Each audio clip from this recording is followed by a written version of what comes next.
সুপ্রিয় দর্শক, স্বাগত জানাচ্ছি আজকের সম্পাদকীয়তে। সঙ্গে আছি আমি জৈনাতারা যশোয়া। জাতীয় নাগরিক পার্টির দক্ষিণাঞ্চলীয় মুখ্য সংগঠক হাসনাত আব্দুল্লাহ বলেছেন, আমাদের একজন স্বাস্থ্য উপদেষ্টা আছেন, চেনেন ওনাকে। ডক্টর ইউনূসের স্বজন প্রীতির সবচেয়ে বড় উদাহরণ স্বাস্থ্য উপদেষ্টা। এর আগে জাতীয় নাগরিক পার্টির আহ্বায়ক নাহিদ ইসলাম বলেছেন, কিছু উপদেষ্টার দায়িত্বজ্ঞানহীন আচরণ দেখতে পেয়েছি, বিশেষত শিক্ষা উপদেষ্টার। তবে শিক্ষা উপদেষ্টা মনে করেন না তার কাজের কোনো ব্যত্যয় হয়েছে, জানান নিজে থেকে পদত্যাগেরও ইচ্ছে নেই। অন্য রাজনৈতিক দলগুলোকেও এভাবে কথা বলতে শোনা গেছে বিভিন্ন সময়। অভিযোগগুলোর পেছনে কারণ কি? সত্যি কি জুলাই অভ্যুত্থানের চাওয়ার উল্টো পথে চলছে দেশ? প্রাসঙ্গিক বিষয় নিয়ে আজকে সম্পাদকীয় স্বজনপ্রীতি ও দায়িত্বহীনতা। আর এসব নিয়ে কথা বলতে আমাদের সঙ্গে স্টুডিওতে উপস্থিত আছেন সাইফুল হক, সাধারণ সম্পাদক, বাংলাদেশের বিপ্লবী ওয়ার্কার্স পার্টি, এবং আরও উপস্থিত আছেন শামসুজ্জামান দুদু, ভাইস চেয়ারম্যান, বিএনপি। দর্শক, আপনারা ওই আলোচনায় অংশ নিতে পারেন, এজন্য আপনাদের ফোন করতে হবে টেলিভিশনে দেখানো নম্বরে। এছাড়া ফেসবুকের মাধ্যমেও আপনাদের মন্তব্য পাঠাতে পারেন। আলোচনা শুরুর আগে জেনে নেব এখনকার প্রধান শিরোনামগুলো। সরকারের বিরুদ্ধে এনসিপির প্রতি পক্ষপাতমূলক আচরণের অভিযোগ বাম রাজনীতিকদের। সুষ্ঠু নির্বাচনের জন্য লেভেল প্লেইং ফিল্ড নিশ্চিতের আহ্বান নেতাদের।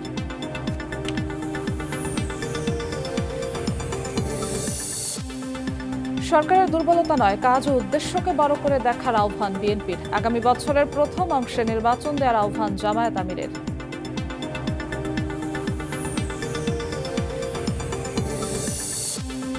ডক্টর ইউনূসের স্বজন প্রীতির বড় উদাহরণ স্বাস্থ্য উপদেষ্টা। পদত্যাগ চাইলেন হাসনাত। আওয়ামী লীগের সঙ্গে কোনো সখ্যতা মেনে না নেয়ার হুঁশিয়ারি এনসিপির।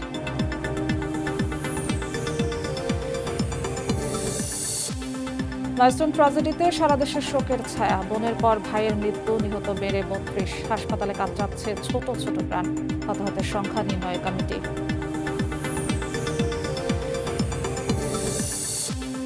এবং যুক্তরাষ্ট্র থেকে ২৫ লাখ মেট্রিক টন গম কেনার সিদ্ধান্ত সরকারের। ট্রাম্প প্রশাসনের আরোপিত শুল্ক কমানোর আশা অর্থ উপদেষ্টার।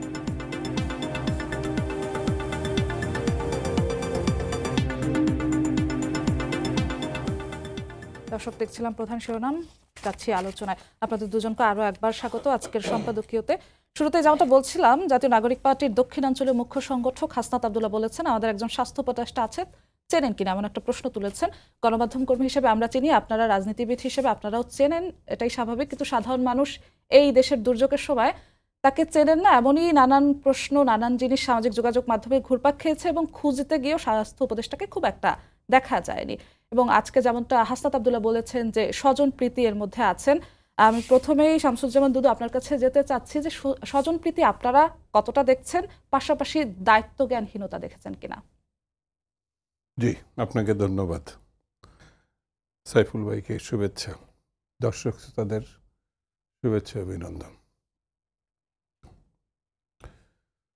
মানে জীবনে তো অনেক টকশো করেছে, কিন্তু আজকে যে প্রশ্নটা করলেন, এই প্রশ্নটা আমার কাছে খুবই চমৎপ্রদ।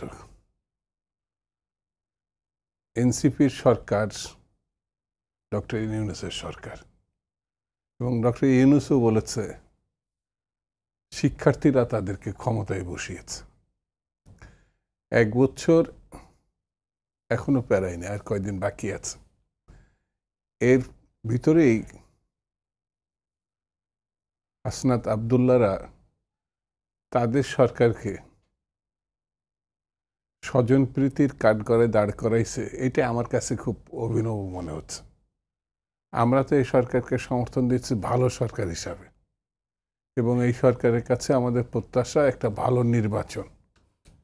তা আমরা অনেক আগে থেকে বলে আসছি যে দেশটা যাতে নির্বাচনমুখী করা যায়, তাহলে অনেক সংকট কমে আসবে, দূরীভূত হবে। আর যদি নির্বাচন অনিশ্চিত হয়, সংকট যা আছে আরও বাড়তে থাকবে। এই প্রশ্নের মধ্যে থেকে এতটুকু বেরিয়েছে যে সরকারের সব থেকে কাছাকাছি থাকা যে অংশ, অথবা সরকার সমর্থনে যে দলটি, সেটি হচ্ছে তরুণদের এবং নবীনদের শিক্ষার্থীদের দল এনসিপি। তার নেতা হিসাবে যে অভিযোগ হাসনাত সাহেব করেছে, আমার কাছে মনে হয় কোন কারণে করেছে জানি না, তাদের ভিতরে এক ধরনের দূরত্ব তৈরি হয়েছে।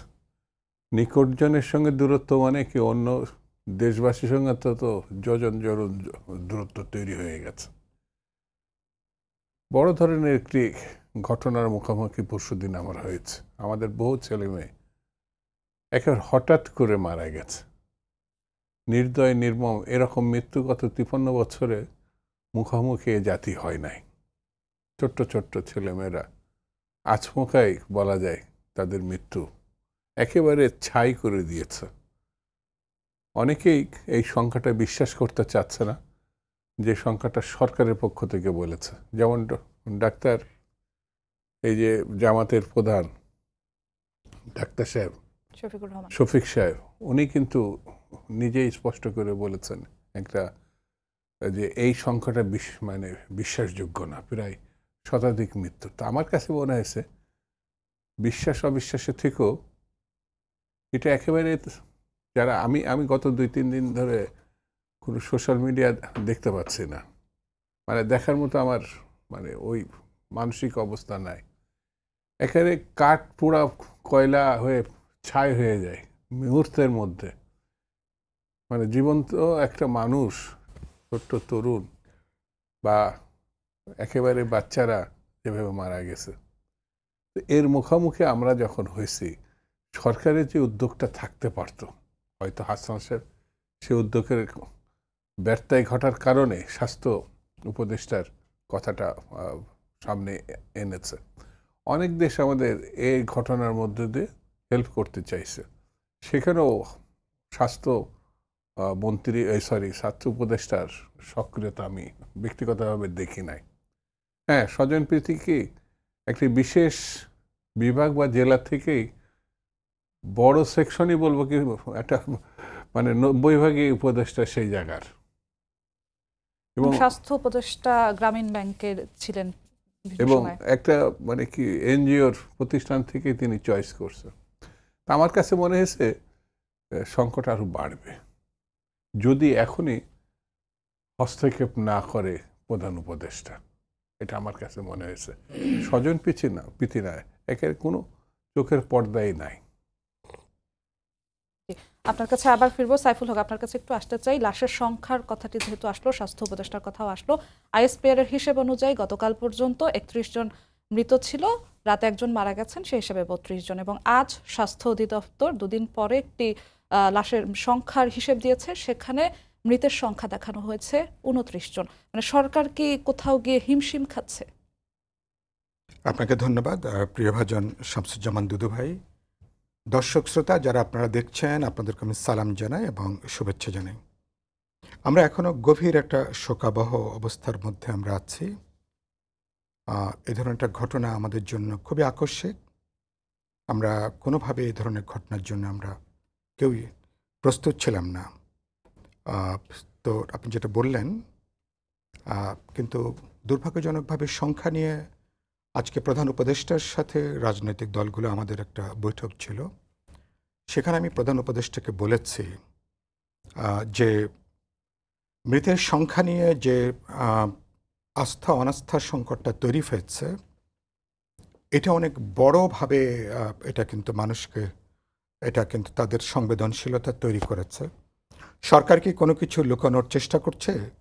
সংশ্লিষ্ট কোনো প্রতিষ্ঠান কি সংখ্যাকে লুকানোর চেষ্টা করছে? সংখ্যাটাকে কেউ বিশ্বাসটা করতে পারছে না। তো মারা গেছে, এটাকে প্রকাশ করবেন যে আহত হয়েছে, অগ্নিদগ্ধ আছে, চিকিৎসা, এটা তো সবই স্বচ্ছতার তো কোনো সংকট আমি দেখি না। তো আমরা সরকারকে বলেছি তার উচিত হবে যে সমস্ত সন্দেহ অবিশ্বাস তৈরি হয়েছে সেটাকে দূর করা এবং কোনো সত্য লুকানোর চেষ্টাটা না করা। এটা যদি মানুষের সৌন্দর্য থেকে যায়, এমনিতে সরকার নানাভাবে সরকারের বিশ্বাসযোগ্যতা গুরুতরভাবে প্রশ্নবিদ্ধ হচ্ছে। এরকম একটা মানবিক, এরকম একটা বিপর্যয়ের শোকাবহ ঘটনাও যদি আমরা ন্যূনতম তথ্যটাও যদি না পাই, তাহলে তো সরকারের উপর আস্থা রাখাটা মানুষের জন্য খুবই খুবই কঠিন হবে। প্রধান উপদেষ্টা এটা শুনলেন, তিনি বললেন এ ব্যাপারে তিনি উদ্যোগ গ্রহণ করবেন। এবং সেই জায়গা থেকে আরেকটা যেটা আপনি বলছিলেন, আপনি দুদুভাইকে যে প্রশ্ন করছিলেন স্বাস্থ্য উপদেষ্টার নিয়োগ বা অন্যান্যগুলো বিষয়টা নিয়ে, বাস্তবে অন্তর্বর্তী সরকার যেভাবে গঠিত হয়েছে, এটা প্রধান উপদেষ্টা তার ব্যক্তিগত পছন্দ এবং একসময় ছাত্র তরুণরা যারা আমাদের এই অভ্যুত্থান যারা ফ্রন্ট লাইনে ছিলেন তাদের কজনের, তাদের হয়তো কিছু পরামর্শ, আর প্রধানত প্রধান উপদেষ্টার ব্যক্তিগত পছন্দের জায়গা থেকে তিনি যাদেরকে মনে করেছেন তাদেরকে তিনি নিয়েছেন। দুদুভাই উল্লেখ করলেন যে আমার জন্ম চট্টগ্রামের ওদিকটাতে সন্দ্বীপে, আমরা অবশ্য বহু আগে ওখান থেকে মাইগ্রেট করেছি, কিন্তু বাস্তবে এটা একটা মানুষ, এটা একটা চট্টগ্রামের অঞ্চলের এটা এক ধরনের একটা উপদেষ্টা মণ্ডলী হয়ে দাঁড়িয়েছে, এবং এটা মানুষ মনে মনে করে, কিন্তু অনেক কেউ প্রকাশ্যে বলে, কথাটা বলে না। তো প্রথমত এটা দায়িত্বটা তো অবশ্যই অন্তর্বর্তী সরকার। আমি আজকে বলেছি সরকারের সাফল্যের ব্যাপারে যেমন প্রধান উপদেষ্টার, তাকে আমরা নিশ্চয়ই সাধুবাদ জানাবো যেখানে যেখানে সাফল্য আছে, কিন্তু যেখানে ঘাটতি, যেখানে দুর্বলতা, যেখানে ব্যর্থতা, তার দায়িত্বের বড় অংশ কিন্তু প্রধান উপদেষ্টার উপরেই কিন্তু পড়বে। আর যাকে স্বাস্থ্য উপদেষ্টা করা হয়েছে, কী বিবেচনায়, কোন ক্যাটাগরিতে, কোন যোগ্যতায়, কোন দক্ষতায়, তো সেটা নিয়ে তো শুধু এটা না, আরও অনেকগুলো পদের দায়িত্ব নিয়ে গুরুতর প্রশ্ন আছে, আপত্তি আছে, সমালোচনা আছে। এগুলো সামাজিক গণমাধ্যমে নানাভাবে এগুলো বড় আকারে এগুলো আলোচনার ভেতরে এসছে। দুর্ভাগ্যজনকভাবে শাসকরা নাকি যখন যেই হন, ক্ষমতায় যান, চোখের মধ্যে নাকি একটা রঙিন চশমা নাকি তারা পরে নেন। আমরা তিনজন বাস্তবতাকে যেভাবে দেখি, ক্ষমতায় যাওয়ার পরে সব কিছু নাকি রঙিন মনে হয় আর কি। হ্যাঁ, এটা একটা। আর ওনারা যেগুলো যেগুলো দেখতে চান না সেগুলো ওনারা দেখতে পান না, যেগুলো শুনতে চান না সেগুলো ওনাদেরকে শোনানো হয় না। শাসক হওয়ার নাকি এটা একটা ভয়ঙ্কর নাকি একটা জায়গা আর কি। তো এবং এটা একটা মনস্তাত্ত্বিক, এটা সারা দুনিয়াতে ক্ষমতা মানুষকে এরকম অন্ধ করে, মানুষকে এরকম খানিকটা কালা করে দেয়। মানুষের কণ্ঠস্বর, তার আকুতি, তার চিৎকার, তার সংবেদনশীলতা বিবেচনার মধ্যে রাখে না।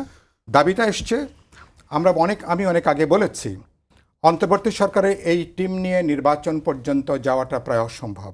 আমি আজকেও বলেছি, আমি আগেও অনেকগুলো পাবলিক প্রোগ্রামে বলেছি, ভেতরেও বলেছি, উচিত হবে গত এক বছরের ট্র্যাক রেকর্ডে যারা ভালো করতে পারেননি অবিলম্বে তাদেরকে অব্যাহতি দেওয়া, সসম্মানে অব্যাহতি দেওয়া। কারণ এই সরকারকে বাস্তবে যদি নির্বাচন পর্যন্ত যেতে হয়, একটা তত্ত্বাবধায়ক সরকারের মতো চরিত্র নিয়ে সরকারকে কাজ করতে হবে। দুদুভাই, আপনি নিশ্চয় ব্যাপারে একমত হবেন। এবং সেক্ষেত্রে সরকারের আজকে ধরুন যারা যে দলকে সরকার কোলে পিঠে বুকে করে যারা তৈরি করছে, আজকে শুনলাম গোপালগঞ্জে নাকি যে অনুষ্ঠান, যে ঘটনা হয়েছে, যে খুব ভাঙচুর হয়েছে, সংঘাত হয়েছে, এবং এরপরে আমাদের তরুণদের দল তারা যে সামরিক প্রহরায় এসছেন, আবার সামরিক কনভয় নিয়ে তাদেরকে আবার নিরাপদে পার করে দিল। গোটা অনুষ্ঠানে নাকি, গোটা এই পরিস্থিতি মোকাবেলা করতে নাকি 8 কোটি টাকা নাকি খরচ হয়েছে। কোন কোন গণমাধ্যমে আজকে প্রধান উপদেষ্টার সাথে দেখার পরে আমাদের এক নেতা তিনি আবার প্রেসকে তিনি এটা ব্রিফ করলেন। তো এই ঘটনা যদি সত্য হয়ে থাকে, এটা তো একটা ভয়াবহ একটা ব্যাপার।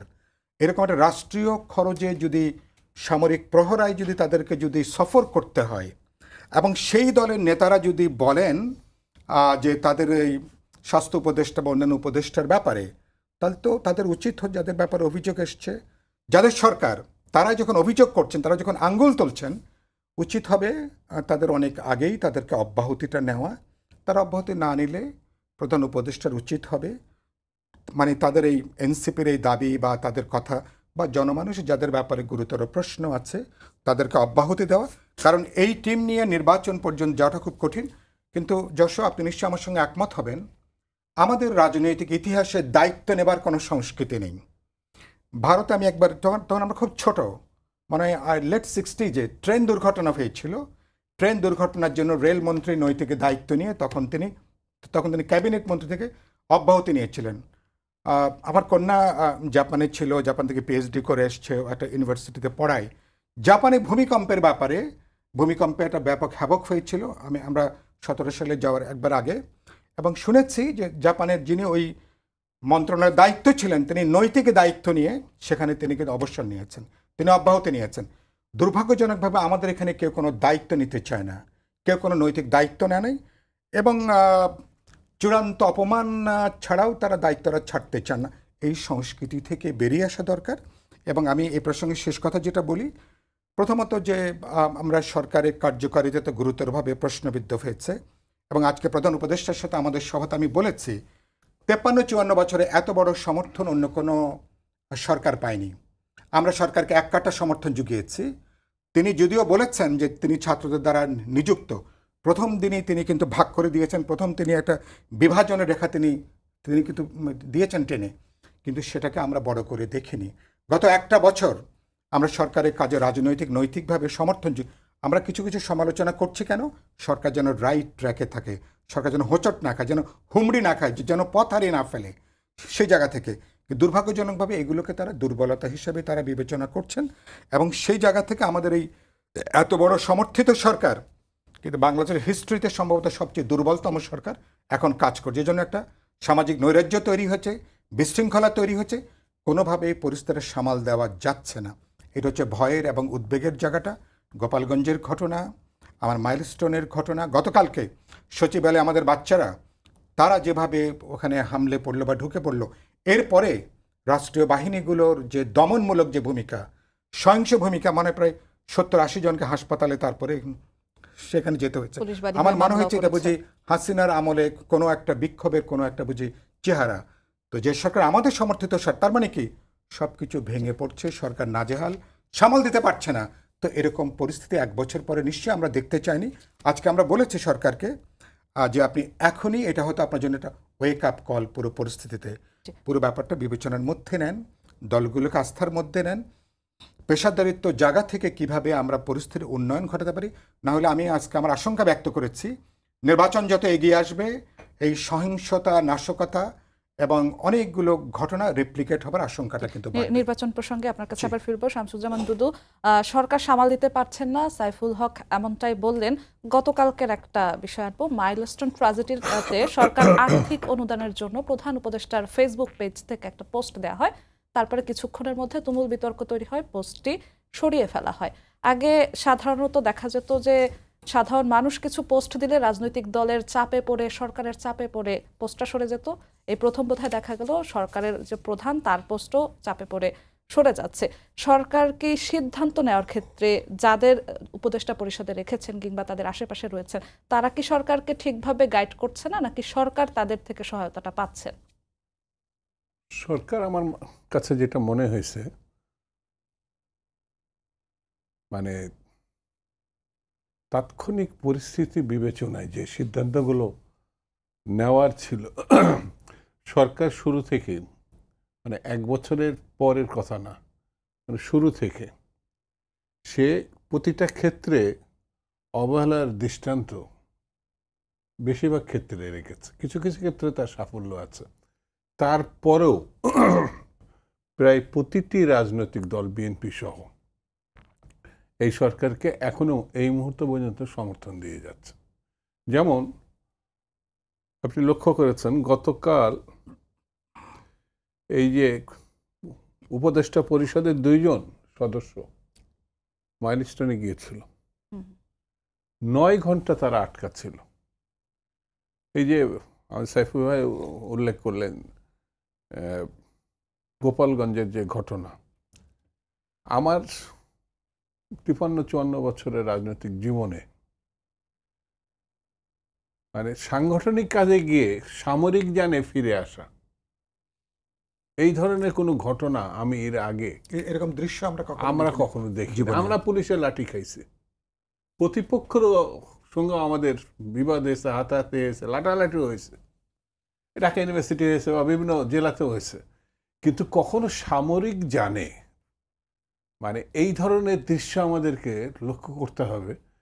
যারা সাংগঠনিক এই কর্মসূচি ঘোষণা করলো, তারা কিন্তু ওখানে কি ঘটনার পরে তাদের একটি দায়িত্বশীল নেতা ওখানে মানে দাবি করছে, যারা একটা মানে গোপালগঞ্জের মতো জায়গায় সাংগঠনিক হেল্প করতে পারে না, তারা নির্বাচন করবে কিভাবে।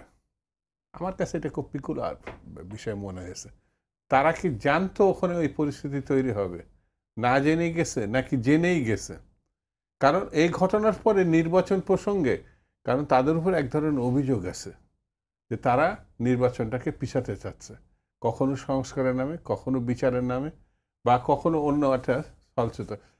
মানে আপনি লক্ষ্য করবেন যে সাইফুল ভাইয়ের যে পার্টি, মানে তাৎক্ষণিকভাবে সরকারের সঙ্গে বসছে, বারবার ডাকা মাত্র অন্য পার্টিগুলোও বসছে, কিন্তু লক্ষ্য করবেন প্রথমে 4টি দলকে যে ডাকা হলো, 4টে দলের ছবিও কাগজে এসছে। কোন বিবেচনায়? হ্যাঁ, কোন বিবেচনায়? মানে প্রধান উপদেষ্টার পাশে যারা এই আবেদন করছিল রাজনৈতিক দল হিসাবে 20 থেকে 21টি জায়গায় তারা 200 সদস্যকে সই নিতে পারে না। মানে তাদের শর্ত ধরে এগুলো করতে হবে। তো যে দলের 200 সদস্য নাই তাকে আপনি পাশে বসে আলোচনা করছেন, রাজনৈতিক দলই তো না, যদি আপনি ওকে এবং আমি ডাকেন। একটু যুক্ত করি, প্রধান উপদেষ্টার প্রেস সচিব কালকে প্রেস ব্রিফিং এ বলছিলেন যে বড় 4টি রাজনৈতিক দলকে ডাকা হয়েছে। সেই ছবিটা তো আমরা দেখেছি। আমরা জানি ইতিমধ্যে প্রায় 30টা কি 35টার উপরে রাজনৈতিক দল হিসাবে আবেদনও করেছে। নতুন দল, নতুন দল, পুরাতন তো আছে। তা আমি তার মধ্যে থেকে একটি দলকে নিয়ে আসছি যে এখনো মধ্যে অনুমোদন পায় নাই, তাদের আবেদনও প্রত্যাখ্যাত হয়েছে এবং বলা হয়েছে এইগুলো আবার পূরণ করে আবার আসেন। সেখানে যদি আপনার প্রেস সচিব বলে বড় দল, তাহলে এই সরকার সম্বন্ধে তো মানুষের কাছে নানা জিজ্ঞাসা যাক। তারপরেও আমি একটা কথা আপনি বলেন, এই সরকার প্রধান হিসাবে একটি ঐতিহাসিক নির্বাচনের প্রতিশ্রুতি দিয়েছে। ইতিহাসে ঐতিহাসিক একটি নির্বাচন তিনি পরিচালনা করবেন, আমরা তো বিশ্বাস করতে চাই, কিন্তু লক্ষণ তো দেখতে পাচ্ছে না। জুন, তারপরে ঘটনার প্রেক্ষিতে আসলো এটা এপ্রিল, তারপরে ঘটনার প্রেক্ষিতে আসলো এখন ফেব্রুয়ারি আসলো। কিন্তু আমরা যে একটা রোডম্যাপ চাইছে, প্রতিটা রাজনৈতিক দল চাইছে, দিনক্ষণ দেওয়া, প্রতিটা রাজনৈতিক দলের একটা মেরুকরণের মুখোমুখি হতে পারে, তাদের সাংগঠনিক নানা কাজ করতে পারে। নির্বাচন তো এটা তো ফালতু কোনো বিষয় না, কিন্তু এই জায়গাটায় আপনার কোনো না কোনো ঘাটতি আছে। কিন্তু সরকার, আমার কাছে যেটা মনে হয়েছে, তাকে আগে পরিষ্কার সিদ্ধান্ত নিতে হবে সে কি করতে চায়।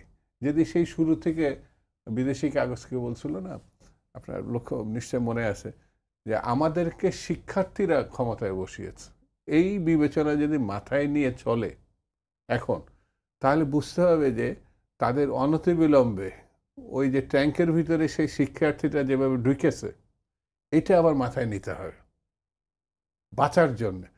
যারা একদিন আমাদের দেশে বলবো কি এরা বীর, সেই বীরকে নিষ্প্রুভ করে ফেলেছে এই সরকার তার আচরণে। এই ছেলেগুলো জাতীয় রাজনীতিতে আসবে এটা আমি প্রত্যাশা করেছি সাইফুল ভাই, কারণ আমরা তো ছাত্র রাজনীতি করছি, এখন এই বয়সে এসে জাতীয় রাজনীতিতে অংশগ্রহণ করছে, অতীত ছাত্র রাজনীতি। কিন্তু তারা ছাত্র রাজনীতিতে এখন যত বিতর্কের জন্ম দিয়ে ফেলেছে, এটা কার জন্যে? আমার কাছে মনে হয়েছে এই সরকার তাদের একেবারেই উদ্দেশ্যমূলক, যেটা ওই যে স্বাস্থ্য উপদেষ্টা, শিক্ষা উপদেষ্টা যে 9 ঘন্টা গিয়ে আটকা পড়ে যাচ্ছে, অর্থাৎ তারা এখনো জনবিচ্ছিন্ন অবস্থায় চলে গেছে। এখন যদি এই সংকটময় মুহূর্তে আসল কাজটা করে, অর্থাৎ একটি গ্রহণযোগ্য স্বচ্ছ একটা নির্বাচন তারা ব্যবস্থা করতে পারে, তাহলে সংকট বরঞ্চ একটু কমতো, আর না হলে সংকট আস্তে আস্তে আরও বাড়তে থাকবে। আপনার কাছে আবার আসবো সাইফুল হক। শামসুজ্জামান দুদু যেমনটা বললেন যে এই সরকার সবসময় বলতো তাদেরকে শিক্ষার্থীরা বসিয়েছে, এটি জনগণের সরকার। এখন সেই শিক্ষার্থীরাই বিভিন্ন সময় আমরা গত 1 বছরে প্রায় দেখেছি মুখোমুখি হয়েছে সরকারের। মাইলস্টোন ঘটনার পরেও আমরা সেটা দেখেছি, সচিবালয় এমন দেখেছি, এবং জাতীয় নাগরিক পার্টি প্রশ্ন তুলছে জুলাইয়ে যেই চাওয়া ছিল এই সরকারকে যতটা আশা নিয়ে বসানো হয়েছিল, সেই চাওয়ার পথে কি কোনোভাবে হাঁটছে নাকি পুরোটাই উল্টো পথে হাঁটছে? না, জি, ধন্যবাদ। না, আমি প্রথম মনে করি যে ধরুন একটা বছর আমাদের এই ছাত্র শ্রমিক জনতার গণঅভ্যুত্থানের পরে এরকম একটা অস্থিতিশীল অনিশ্চিত অবস্থায় অনেক দোলাচল ছিল, সন্দেহ ছিল, নানা ধরনের নাশকতার আশঙ্কা ছিল, কিছু তৎপরতা হয়েছে আমরা জানি। এর ভিতরে একটা বছর সরকার টিকে আছে প্রধানত রাজনৈতিক দল এবং জনগণের এক ধরনের সমর্থনের জন্য। এটাকে যদি ধরেন এক ধরনের সাফল্য যদি আমি ধরি, আমি আরেকটা গুরুত্বপূর্ণ মনে করি যে যেটা আপনি বলছিলেন যে সরকার আমাদের এখানে আমাদের ইতিহাসের মুক্তিযুদ্ধের পরে সবচেয়ে বড় যে হত্যাকাণ্ড হয়েছে তার একটা বিচারিক কার্যক্রম শুরু হয়েছে, এটা নিশ্চয়ই এটা খুব গুরুত্বপূর্ণ। এবং আমি বলেছি যে আমাদের মুক্তিযুদ্ধের অসম্পূর্ণ জাতীয় কর্তব্য সম্পন্নের ডাক নিয়ে বাস্তবে 2024-এর এই জুলাই অগাস্টের এই গণ অভ্যুত্থান সরকারের বড় ম্যান্ডেট ছিল এই আকাঙ্ক্ষাটাকে ধারণ করা।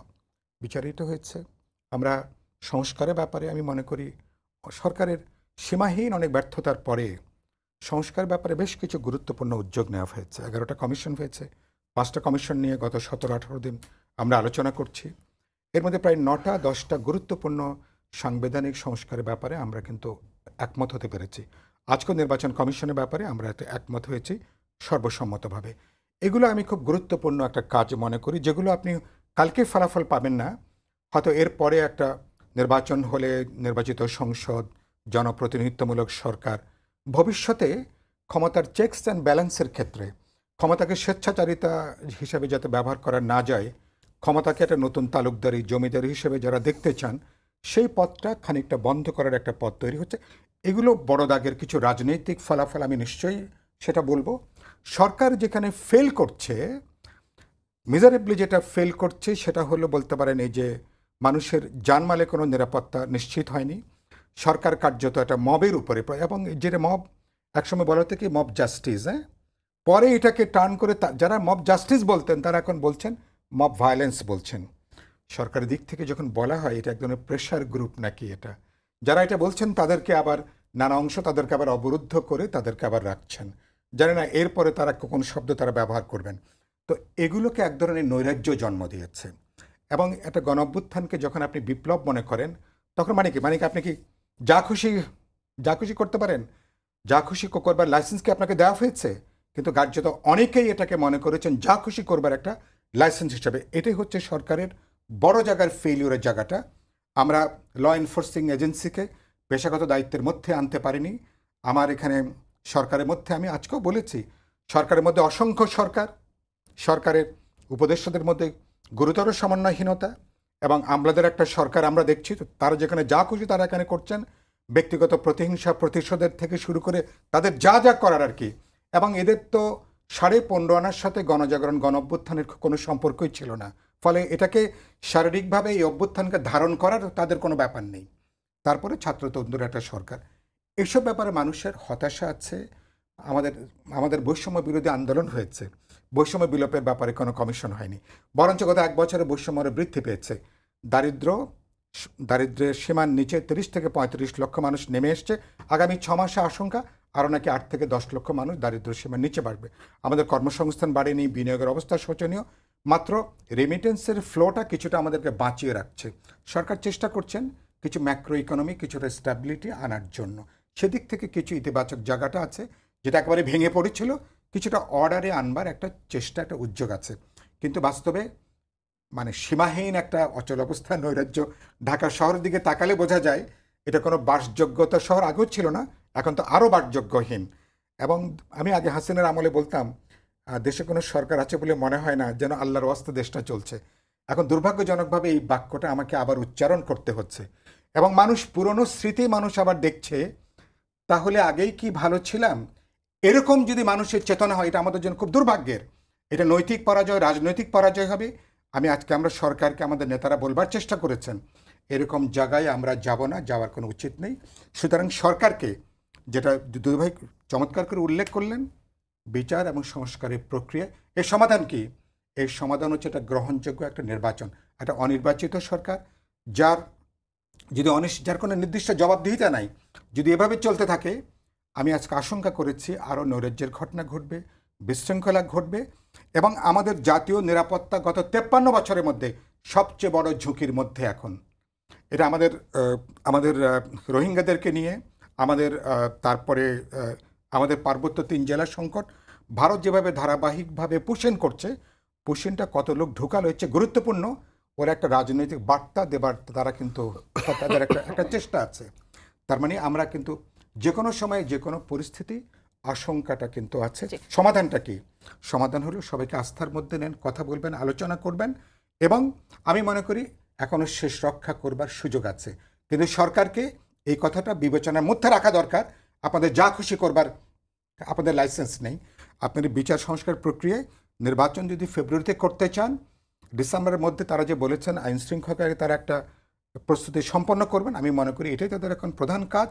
বাকিটা জনজীবনের সংকটগুলোকে মোকাবেলা করা, এবং যদি নির্বাচনের মধ্য দিয়ে সরকার বেরিয়ে যেতে পারে শত তাদের ফেলিওরের পরেও আমি শেষ পর্যন্ত সরকারকে নিশ্চয়ই আমি ধন্যবাদ জানাবো। জি, আপনার কাছে আবার ফিরবো, একটু শেষ সময় এসেছে, ছোট করে জানতে চাইবো শামসুজ্জামান দুদু। মির্জা ফখরুল ইসলাম আলমগীর বলেছেন এই সরকারের সবচেয়ে বড় সমস্যা হলো তাদের অভিজ্ঞতার অভাব, কিছু মানুষের ইগো কাজ করে এবং যারা পূর্বে ক্ষমতায় ছিল, যাদের অভিজ্ঞতা আছে তাদের সঙ্গে পরামর্শ করলে ভালো হতো এমন মন্তব্য করেছেন। তবে সরকারের আন্তরিকতা নিয়ে তিনি বলেছেন সরকারের আন্তরিকতায় তারা কোনো ঘাটতি দেখছে না, অর্থাৎ বিএনপি কোনো ঘাটতি দেখছে না। আন্তরিকতার প্রশ্ন যখন আসছে কোনো ঘাটতি নেই এটা যখন দেখা যাচ্ছে, তখন দেখা যাচ্ছে যে শিক্ষা উপদেষ্টা, শিক্ষা মন্ত্রণালয়ের কোনো দায়িত্ব যখন তার কাঁধে আছে, তখন এইচএসসি পরীক্ষা পরবর্তী দিন হবে কি হবে না সেটার ডিসিশন রাত 2টার সময় জানাতে হয় অন্য মন্ত্রণালয়ের উপদেষ্টাদের। আবার শিক্ষা উপদেষ্টা তখন বলেন আমার কাজে আমি কোনো ব্যত্যয় দেখছি না, আমি নিজে থেকে পদত্যাগ করব না, নিয়োগকর্তারা বললে পদত্যাগ করব, এরকম। স্বাস্থ্য উপদেষ্টাকে যখন জাতির এই দুর্যোগের সময় দেখা যায় না, তাহলে এই আন্তরিকতা দিয়ে আসলে রাষ্ট্রের কতটা মঙ্গল হবে? রাষ্ট্রের মঙ্গল হওয়ার কোনো সম্ভাবনা নাই, কিন্তু এখানে একটা কিন্তু আছে। সেটি হচ্ছে যে এই সরকারের মধ্য দিয়ে এই সরকারের শত ব্যর্থতা আছে, কিন্তু আমাদের কাঁধে কিন্তু ষড়যন্ত্রকারীরা তাদের বিশ্বাস ও নিঃশ্বাস ফেলছে। তার একটা ইঙ্গিত আমরা গোপালগঞ্জে লক্ষ্য করেছি, আমরা লক্ষ্য করেছি মিটফোর্টের সামনে। এগুলো কিন্তু একেবারে ফেলে দেওয়ার মতো ঘটনা না, কারণ প্রতিনিয়ত পার্শ্ববর্তী একটা দেশে একটা মানুষ বসে আছে যে আকণ্ঠ মানে মানে ফ্যাসিস্ট বলেই কম বলা হবে, গণহত্যাকারী, একটা সীমাহীন লুটপাটকারী যার নাম শেখ হাসিনা। সে কিন্তু এখনো মনে করে প্রাইম মিনিস্টার সে এই দেশের, তার গত 3টে নির্বাচনে কোনো বৈধতাই নাই এই দেশে। সে আর পরেও সে এখনো এই দেশের ঠুস করে ঢুকে পড়বে এটা মনে করে। সেই জন্য আমার কাছে মনে হয়েছে এই সরকারে আমরা যারা সমালোচনা করি বা যারাই যেভাবে তার সমালোচনা করুক, তারা করে হচ্ছে একটা ত্রুটিটাকে সংশোধন করে তারা আবার সামনের দিকে যাতে এগোতে পারে। যেমন এর কয়েকজন উপদেষ্টা, যেটা আপনি নিজেও উল্লেখ করলেন, যেমন স্বাস্থ্য উপদেষ্টা, শিক্ষা উপদেষ্টা, হ্যাঁ, মধ্যরাত্রে আরেকজন এসে পরীক্ষা স্থগিত করে দেবে, এটা তো গ্রহণযোগ্য না। মানে যে কোনো কারণে হোক, একটা মন্ত্রণালয় আছে, সেখানে উপদেষ্টা যেমন আছে, সচিব আছে, দায়িত্বশীল অনেক কর্মকর্তা আছে, তারা এই ভূমিকাটা পালন করে। এখানে আমাদের সাইফুল ভাই তো এটা কম বেশি বললেন। আমার কাছে মনে হয়েছে হ্যাঁ, যারা আসছে তারা একেবারে শেষ দিন পর্যন্ত থাকবে, অযোগ্য হলো এমন তো কোনো কথা নেই। এটা পুনর্গঠন হতে পারে, সব যদি দায়িত্ব পালন করতে তাদের ব্যর্থতা থাকে। এখানে একটা লক্ষণীয় বিষয় যে পাণ্ডিত্যপূর্ণ থাকলেই সে রাষ্ট্রীয় দায়িত্বে সফল হবে এমন নাও হতে পারে। রাজনীতির একটা ছোঁয়া থাকতে হয়, দেশ বিদেশ, শুধু তার সাবজেক্টিক্যাল ব্যাপারটাই মাথার মধ্যে আছে আর অন্য কোনো ব্যাপারে নাই, খালি রেজাল্টটাই তার ছিল, এমন নাও হতে পারে সে দায়িত্ব পালনের ক্ষেত্রে। অনেক রাজনীতিবিদও যখন জনবিচ্ছিন্ন হয়ে যায় তখন সে ব্যর্থ হয়। তো এরা এক ধরনের জনবিচ্ছিন্নতার মধ্যে আমার কাছে মনে হয়েছে পড়েছে। সেই ঘাটতি তো রাজনীতির দলগুলো পুষাচ্ছে, প্রতিনিয়ত তারা তো পরামর্শ দিচ্ছে। যদি আমি এখন পরামর্শ মতো কাজ করতে ব্যর্থ হই, বিএনপি সহ ছোট বড় সকল রাজনৈতিক সংগঠন এটা কিন্তু অভূতপূর্ব। এই সরকার যে সমর্থন পেয়েছে এটা একটা বিরল ঘটনা। একদম শেষ সময় আপনার কাছে 1 মিনিটে জানতে চাইবো সাইফুল হক, যেই স্বজনপ্রীতি এবং দায়িত্বহীনতার বিষয়টি নিয়ে আমরা আজ আলোচনা করলাম, যে অভিযোগ উঠেছে তা দূর করতে সরকারের এই বিতর্ক দূর করতে কোনো পদক্ষেপ চোখে পড়ছে কিনা, কিংবা দূর করতে আসলে কি করণীয় একদম ছোট করে? আমি প্রথম যেটা বলতে চাই যে ক্ষমতায় যাওয়ার পরে আমাদের একটা মনস্তাত্ত্বিক জায়গা হচ্ছে মনে করছে আমরা রাতারাতি বুদ্ধিমান সবকিছু জেনে বসে থাকি। এই মনোভাবটা ত্যাগ করা দরকার। মানুষের কথাটা শোনা, আকুতিটা শোনা, বিবেচনাগুলোকে নেওয়া এক। আজকেও আলোচনায় আমরা আমাদের নেতৃবৃন্দ 13টা দল, তারা অনেকগুলো গুরুত্বপূর্ণ প্রশ্ন আমরা উত্থাপন করেছি। সরকার যদি এগুলোকে বিবেচনার মধ্যে নেন, আমি মনে করি যে চীন বিপ্লবের নেতা মাও সেতুং বলতেন, bad things can be turn into good things. এখনো পর্যন্ত এই প্রতিকূল বৈরী অবস্থাটা যেখানে এরকম ঘটনা আরও রেপ্লিকেট করতে পারে, সে জায়গাতে আমি মনে করি সরকারের রাজনৈতিক সিদ্ধান্ত, পলিটিক্যাল উইলটা খুব গুরুত্বপূর্ণ। সরকার যদি পলিটিক্যাল উইলটা থাকে, আমরা বিদ্যমান সংকট কালেকটিভলি মোকাবেলা করতে পারবো এবং অভ্যুত্থানের অর্জনটাকে কোনোভাবে আমরা বিসর্জনে নিয়ে যেতে দেব না। এইটুকু আমাদের বক্তব্য। অসংখ্য ধন্যবাদ আমাদের সঙ্গে যুক্ত হওয়ার জন্য। সবাইকে ধন্যবাদ জানিয়ে শেষ করছি আজকের সম্পাদকীয়। আগামীকাল আবারও দেখা হবে একই সময়ে। শুভরাত্রি।